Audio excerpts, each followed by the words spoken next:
Our story deals with adolescence and growing up in the same way that a boy would. He has a window onto the world. In his early days, he's kept inside. He lives within a confined environment, and it's a little bit like Rear Window, where he's not allowed out, and that's fantastic and fascinating to try and tell a story like that with one character that in the space of a few years not only grows up as an individual living in a human world, but actually learns the same way that we have over millennia, but within a very short time span.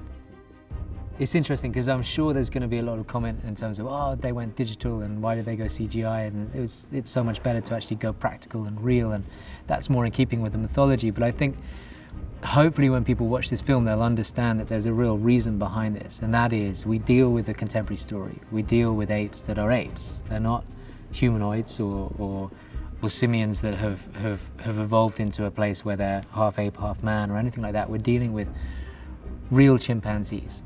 I don't think the choice is using makeup, because you can never actually get to a state where you could physically, I mean, me as a human being, I'm far larger than a chimpanzee, so I'm never going to be able to achieve that.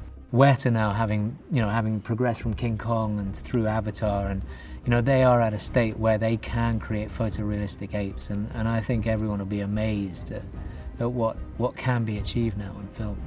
Action. Our approach has always been to make it as plausible as possible, and therefore the impact of what happens. Because I think if you look at the original Planet of the Apes, that iconic moment where you see an ape on horseback for the first time, we as a species watch that and we think, there's something inside of us, something very, very base and animalistic that actually turns our stomach, and it's very interesting what that is.